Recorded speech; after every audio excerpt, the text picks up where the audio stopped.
저는 한국항공우주연구원 나로우주센터 운영관리실장 이철형입니다. 국내의 그 발사체 개발 현황에 대한 소개를 드리도록 하겠습니다. 발사체는 왜 개발하냐? 결국은 우리가 만든 위성을 우주 공간으로 보내는 우주 수송체의 역할을 해야 됩니다. 근데 지금까지 우리가 개발한 위성은 다른 나라의 발사장에서 다른 나라의 발사체를 이용해서 발사를 해왔습니다. 그럼 어떤 문제가 있냐면 우리가 만든 위성이지만 그 나라의 그 위성의 목적이라든지 궤도, 운영 방안을 다 줄 수밖에 없습니다. 그러니까 여러분들이 잘 아시는 뭐 촉보위성이라든지 정보위성, 특히 군사위성 같은 경우에는 발사는 하지만 그 나라에서 한국이 이런 위성을 발사했구나, 또 이렇게 운영을 하는구나를 다 알 수밖에 없는 현실입니다. 그래서 위성은 우리가 지금까지 많이 만들어 왔지만 다른 나라에서만 발사를 했고, 그거를 이제 우리가 직접 하고자 하는 게 발사체 사업이 되겠고요. 또 그런 발사체를 발사할 수 있는 발사장까지 현재 구축이 되어 있습니다. 그래서 이러한 위성을 가지고 우주 공간을 활용하고 이용하기 위해서 노력을 하고 있는 겁니다. 우리나라의 발사체 개발 과정입니다. 그래서 처음에는 작은 과학 시험용 로켓을 시작을 했고요. 보시는 바와 같이 KSR-1이라고 되어 있는데 코리아 사운딩 로켓입니다. 그래서 KSR-1 같은 경우에는 고체로 만든 1단형 발사체였고요. 그 다음에 성공한 다음에 KSR-2는 2단형 고체를 이용한 발사체를 발사를 했습니다. 하지만 이 고체 발사체만 가지고 우주 공간, 특히 위성을 실어서 날릴 수 있는 힘이 나오지 않기 때문에 KSR-3는 국내에서 최초로 액체 엔진을 개발을 하게 됐습니다. 그래서 성공은 하였지만 실제로 이 작은 액체 엔진을 가지고, 왜냐하면 그 사운딩 로켓들은 자기 시험 도구만 가지고 우주 공간에 잠깐 올라갔다 떨어지지만 가장 큰 목적인 위성을 실어서 우주 공간으로 올리기 위해서는 더 큰 엔진이 필요하게 됩니다. 그래서 사업을 추진하게 된 게 나로호 사업이었고요. 그래서 나로호가 성공한 다음 현재 개발하고 있는 한국형 발사체 누리호 사업으로 이어지게 되었습니다. 그 부분을 좀 더 상세하게 설명을 드리도록 하겠습니다. 그래서 1단형 과학 로켓은 저희가 93년에 2번의 발사를 성공을 했고요. 2단형부터는 약간 더 발사체를 키우고 단수를 늘려가지고 더 멀리, 그리고 여러 가지 시험을 할 수 있는 것을 만들게 되었고요.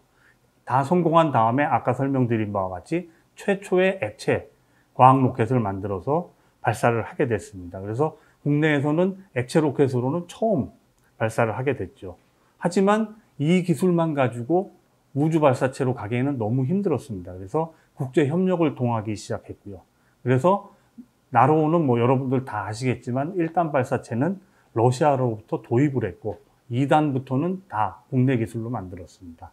그렇게 된 이유가 이 발사체라는 거는 실제로 우리는 발사체 위에다가 위성을 넣고 쏘기 때문에 발사체라는 표현을 하지만 실제로 이 발사체 위에다가 탄두를 넣는다면 이건 미사일하고 같은 기능을 가질 수밖에 없기 때문에 국제적으로 미사일 기술 통제 제도라는 게 있습니다. 그래서 그 제도는 뭐냐 하면 엔진 기술에 대한 기술 이전을 절대 못하게끔 되어 있습니다.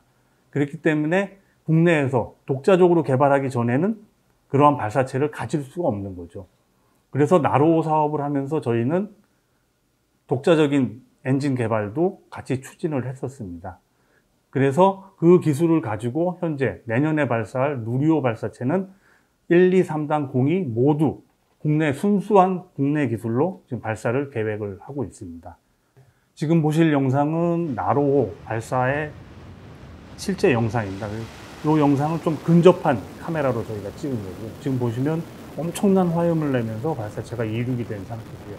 네, 저기 있는 하얀 구름 같은 거는 그 발사대를 보호하기 위해서 발사 직전부터 엄청난 약 초당 600리터의 물을, 900리터의 물을 뿌려주게 됩니다. 그렇기 때문에 그게 다 수증기로 연소가 돼가지고 이제 그 꼭 매연처럼 보이지만 실제로는 약 10%만 불완전한 연소가스가 나오게 되고요.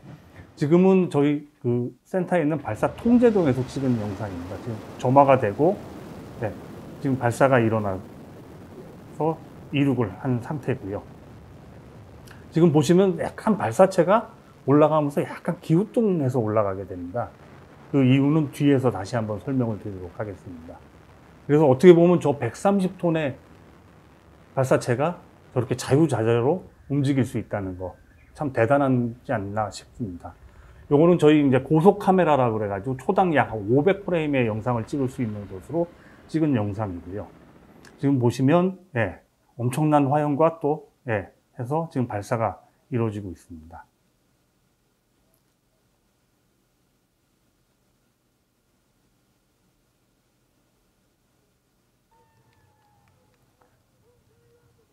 여러 장면을 많이 찍습니다. 보통 발사 때는 한 번 발사하기가 정말 어렵기 때문에 다각도로, 그래서 나중에는 그거를 가지고 초기 발사 거동도 보고 발사체의 상태를 다 분석을 하게끔 그렇게 영상을 많이 찍고 있습니다.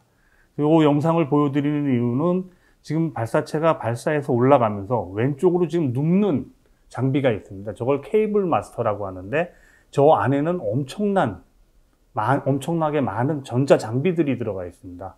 그렇기 때문에 아까 발사체가 왜 기우뚱하면서 올라가냐 하면 약 발사대로부터 약 한 25m 정도 높이에서 회피 기동이라고 해서 발사체의 노즐을 저 케이블 마스터의 반대쪽으로 틀어줍니다. 그래서 지금 보시면 약 발사체가 올라가면서 25m 정도부터 화염의 방향이 이 케이블 마스터의 반대쪽으로 움직이게 됩니다. 그래서 발사가 끝나고 올라가 보면 저 케이블 마스터는 상당히 깨끗한 모양으로 있고요. 그래서 발사체가 약간 기우뚱하게 올라가는데 많은 사람들이 저렇게 기우뚱해서 올라가니까 발사에 실패한 거 아니냐라는 그런 얘기도 많이 듣지만 실제로는 계획된 그런 작업이었습니다. 자, 다음은 누리호 사업 개요에 대해서 설명을 드리도록 하겠습니다. 누리호는 나로호와 다르게 1.5톤급의 실용 위성을 우주 공간으로 보낼 수 있는 사업입니다. 국내에서는 최초고 주관은 과학기술정보통신부고 주관 연구기관은 한국항공우주연구원에서 하고 있고 예산은 보시는 바와 같이 엄청난 예산이 투입이 됩니다. 거의 2조 원 정도가 지금 투입되는 사업으로 해서 2010년 3월에 착수해서 22년 3월까지 사업이 진행될 예정으로 있습니다. 재원을 따져보면 가장 편하게 나로호와 한국형 발사체 두 개를 이제 비교해서 보면 탑재 중량이라고 적혀 있는 거는 위성의 무게를 얘기합니다. 그래서 나로호는 100kg의 과학용 실험 위성을 발사하는 거라면 한국형 발사체는 1.5톤급, 우리가 흔히 얘기하는 국내 아리랑 위성, 영상도 확보하고 정보도 확보할 수 있는 그런 실용 위성급을 발사할 수 있는 거고요. 투입 고도도 나로호는 약 300km까지만 올렸지만 누리호는 600에서 800km의 지구 타원 궤도를 태양 동기 궤도에 올릴 수 있는 그런 발사체가 되겠습니다. 총 중량도 나로호가 약 140톤, 한국형 발사체는 200톤 정도 되고요. 총 길이도 33m에서 47.2m로 상당히 커졌습니다. 최대 직경도 2.9m가 아니고 3.5m로 상당히 커진 그런 발사체가 되겠습니다. 발사체 구성을 잠깐 설명을 드리도록 하겠습니다. 그래서 1단, 2단, 3단 모두 연료는 케로신, 흔히 얘기하는 그 등유, 고청정 등유를 사용을 하고요. 그리고 액체 산소를 사용합니다. 액체 산소는 흔히 저희는 산화제라고 불리는데 왜 액체 산소가 들어가냐 하면 발사체는 지상에서 출발은 하지만 어느 정도 궤도에 올라가면 대기권 밖으로 나가거나 하면 산소가 없습니다. 하기 때문에 자체적으로 연소가 될 수가 없기 때문에 산화제로 액체 산소를 싣고 같이 올라가면서 계속해서 연소를 시켜주게 되어 있습니다. 1단, 2단, 3단 모두 연료와 산화제는 동일한 걸 사용을 하고요. 1단은 75톤 엔진 4개를 묶어서 크러스팅 한다고 그러는데 묶어서 총 300톤의 힘을 낼 수 있는 1단 발사체를 묶게 되어 있고요. 2단은 75톤짜리 하나를 사용을 합니다. 근데 저희는 2단은 저희가 고공 엔진이라고 불리거든요. 왜냐하면 2단 발사체는 이미 대기권 밖에 나가서 점화가 되기 때문에 고공이라는 표현을 씁니다. 그래서 지금 그 사진을, 그림을 잘 보시면 1단 발사체와 2단 발사체는 같은 75톤급 엔진이지만 연소기 부분이 조금 다릅니다. 1단에 비해서 2단 발사체는 연소기 부분이 상당히 넓고 길게 빠져 있습니다. 그 이유는 뭐냐면 대기권 밖으로 나가면 공기도 희박해지지만 지구에서부터의 그 중력이 약해지기 때문에 화염이 옆으로 이렇게 퍼지게 됩니다. 이렇게 퍼지게 되면 발사체가 힘을 받지 못하기 때문에 1단 발사체 연소기보다 2단이 약간 더 넓고 길게 빠져 있습니다. 그리고 3단은 더 멀리 거의 600km 이상에서 점화가 되기 때문에 거의 지구의 중력에 미치지 않는 약간 미소 중력 정도의 위치에서 점화가 되기 때문에 엔진 크기에 비해서 연소기 부분이 더 넓고 길게 이렇게 구성이 되어 있습니다. 그리고 맨 위쪽에 위성이 실려 있고 위성 보호 덮개인 페어링 부분으로 이렇게 총 4단 구조로 구성이 되어 있습니다. 이러한 엔진 개발을 위해서 총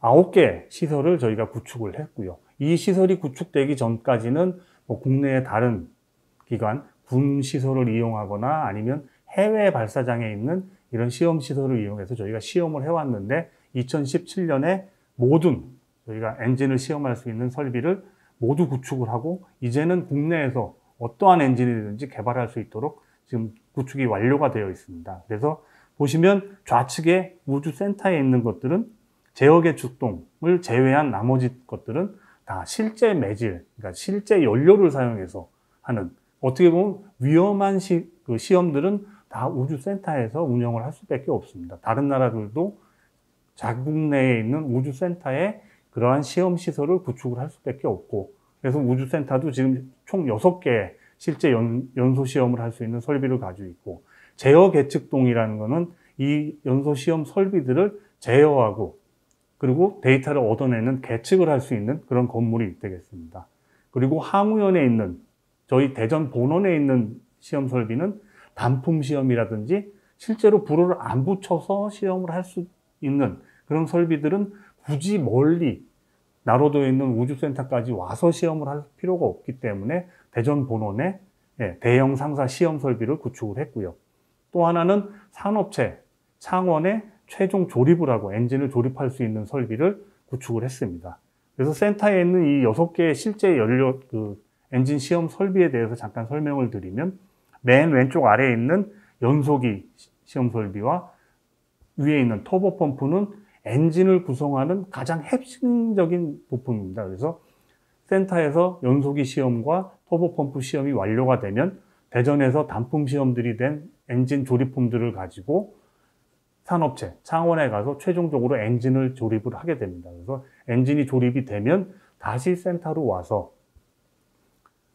밑에 있는 엔진 지상 연소 시험 설비라는 것은 1단 발사체에 대한 시험을 할 수 있는 겁니다. 왜냐하면 1단 발사체는 발사대 위에서 점화가 되기 때문에 저희는 지상이라는 표현을 쓰고요. 그래서 지상 엔진 시험 설비가 있고, 그 바로 위에 있는 엔진 고공 시험 설비는 아까 설명드린 2단부터는 대기권 밖에서 점화가 되기 때문에 그런 대기권 밖, 결국 공기가 희박하고 중력이 약해진 진공 상태를 모사해서 시험을 할 수 있는 엔진 시험 설비를 별도로 또 만들었습니다. 그래서 엔진 고공, 2단용 엔진은 엔진 고공 시험 설비에서, 그리고 아까 제일 작았던 3단도 결국은 엔진 시험 설비가 일반 설비와 다르게 더 그건 진공 상태를 유지해 줘야 되기 때문에 별도로 3단 엔진 연소 시험 설비를 만들었고요.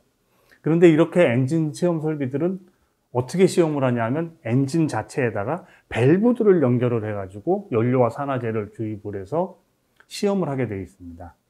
그러다 보니까 실제 발사는 발사체에 연료통을 달고 시험을 하게 되어 있어요. 그래서 새로 만든 게 추진기관 시스템 시험 설비라고 해서, 이 설비는 실제 발사체와 똑같이 만들어가지고 연료통과 산화제통을 달고 엔진 연소 시험을 하게 됩니다. 단지 날아가진 않게 꽉 붙잡아 놓은 상태에서 엔진 연소 시험을 하게 되어 있습니다. 어떻게 보면 가장 위험한 시험일 수도 있고요. 그래서 그 시험 설비가 지금 두 개가 있고요. 오른쪽이 75톤, 7톤을 시험할 수 있는 설비고, 왼쪽은 75톤짜리 4개를 묶어서 시험할 수 있는 그런 설비가 되겠습니다. 지금 보시는 장면이 75톤 엔진 시험 설비입니다. 그래서 엔진 시험 설비 장면을 영상으로 한번 보시겠습니다. 지금 이제 점화가 됐고, 아까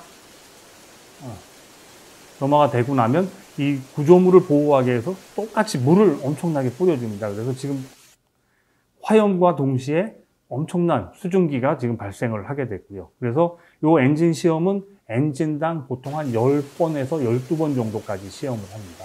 그래서 이렇게 많이 하는 시험은 우리가 데이터를 축적을 해서 나중에 새로운 거를 개발할 때 활용을 하기 위해서 계속해서 연속 시험을 하고 있고요. 실제로 75톤짜리 엔진을 지금 22기까지 만들었습니다. 그래서 지금 우주센터에서 매주 거의 시험이 진행이 되고 있고요. 연소가 끝날 때 약간 흔들리는 거는 연소 종료와 동시에 진공 상태가 풀어지기 때문에 그런 현상이 일어나고 있습니다. 다음은 시험 발사체 영상을 한번 보시겠습니다. 그래서 왼쪽 위에 있는 영상은 발사체 밖에다가 저희가 카메라를 장착을 했고요.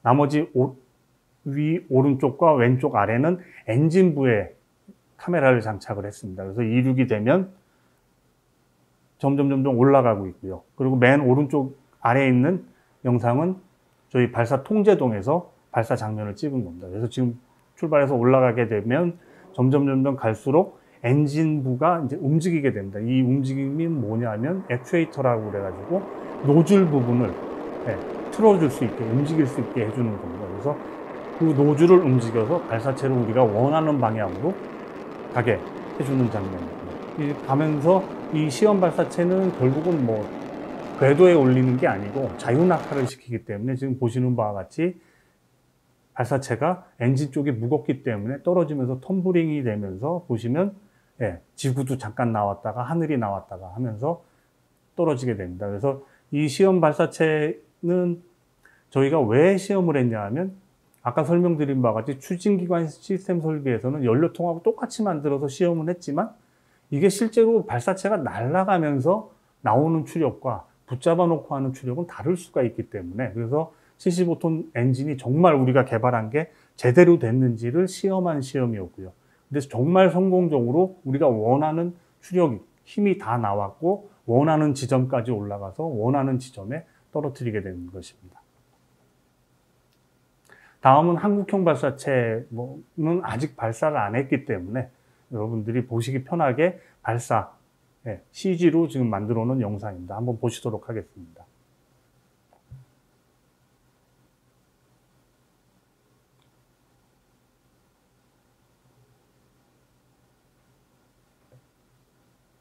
내년에는 이 발사 장면처럼 정말 실제로 여러분 보실 수 있도록 꼭 발사를 해서 성공할 수 있도록 노력하겠습니다. 오늘 설명은 여기까지 드리겠습니다. 감사합니다.